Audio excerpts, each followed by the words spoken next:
Hi everybody, this is Rabbi David Fohrman, and hello to all of you out there in TV land from the Young Israel of Woodmere family.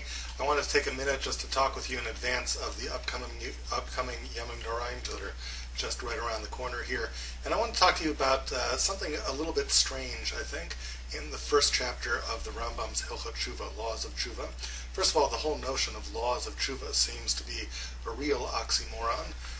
If you think about law, it's the most objective thing that you could possibly imagine in the world. If you think about teshuva, it's the most subjective, inner kind of experience you can imagine having. How could you take law, this incredibly objective thing, and use it to compartmentalize, to chop up and dice and dissect this very, very subjective, emotional kind of feeling that we call return? It seems almost impossible, but in a certain way, I think there's some truth to it. It's almost as if the laws are setting down what you might call fundamentals. From a baseball standpoint, how is it that you become a superstar? You become a superstar, really, when you focus on the fundamentals. It sounds strange, but you can't become a superstar by trying to play like a superstar. You have to play like a little league kid, and when you play like a little league kid, you do it really, really well, the kind of creativity that develops into being a superstar grows out from that. I remember that's a lesson which I learned as a young kid. In about 12th grade, I had a chabura in Jewish philosophy from Ezra Neuberger, who's currently the Rosh Kollel near Israel. And one of the lessons that he really got through to me is he said, in learning, when you try to learn how to learn, you can't learn how to learn by imitating your rebbeim. Your rebbeim are doing what they're doing, and they're off in superstar land, and you can't become a superstar by imitating superstars.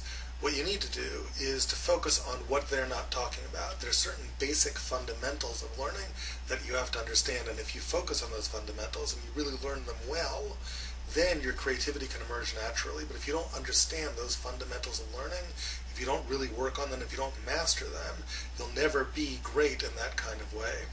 Greatness is not about the obvious part of greatness, it's about the subterranean part of greatness, that sort of underneath basic fundamentals, which we really call law. There's law to any discipline. There's law to learning ballet, there's law to learning how to bowl, and there's laws, fundamentals about teshuva.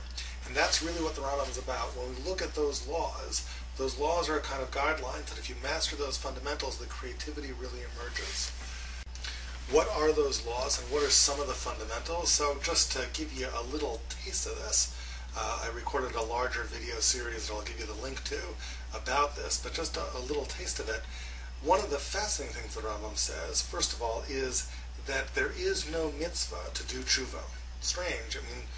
The Rambam's book of law, the Yad, is focused around the 613 mitzvahs, and here's this idea that's so fundamental, but there is no mitzvah to do teshuva, he says.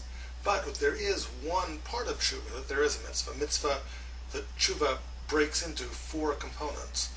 One of those 4 is a mitzvah. It's very strange. Why is it that he picks one of those 4? He picks vidui, the act of confession, as the mitzvah. It's almost like if there's 5 really important minutes on Yom Kippur, if you could only concentrate, if you had ADD and you could only concentrate for 5 minutes, the 5 minutes to concentrate on would be vidui. And yet, there's so many other aspects of teshuva that are important but aren't part of the mitzvah. Why is that? That's really what the series that I developed. I encourage you to look at it. You can go to alepbeta.org, alepbeta.org, sign up and just take a look and jump in. It's this class on the Rambam Hilchot Teshuva. It really deals with this one question. How is it that we understand this dynamic that there's no mitzvah to do teshuva, but there is mitzvah to do one part of teshuva somehow, vidui? How does that really work? And I think just in the big picture it works something like this. There can't be a mitzvah to do teshuva. Think about it. What is the mitzvah to do teshuva? The mitzvah to do teshuva is to return. To return after doing what? After disobeying God. After not listening to Him. So imagine there's this mitzvah in the Torah that says, turn around and stop not listening to me and listen already. Well, if I'm not listening to you, if I'm guilty of doing some sort of sin that I'm not doing teshuva for, if you command me to stop not listening and to listen, well, I'm not going to listen to you. I'm already not listening to you, so how can there be a command, right? It makes perfect sense. There can't be a mitzvah to do teshuva. Doing teshuva is something that you have to want to do. You have to want to change. It has to come from you. God can't command it. But strangely, if you decide you want to change, if you decide you want to embark on that path, there's a right way to do it and there's a wrong way to do it. And the mitzvah is to do it the right way. The mitzvah is to include vidui. There's a secret sauce in teshuva. Vidui is what gives it its power, is what makes it transformative. Vidui without, teshuva without vidui is somehow wrong, almost narcissistic. Teshuva with vidui is right, has real integrity. There's a mitzvah to do it that way. Only you can choose whether to do teshuva. But God can command you that if you make that choice, do it the right way. Do it in a way that's healthy and not narcissistic. I realize this is just a 5-minute thing, so I can't get into this in detail, but I do encourage you, take a look at this course on Hilchot Teshuva at aleph-beta.org. Learn it, pass it around to your friends, and then email me about it. Let's chat about it.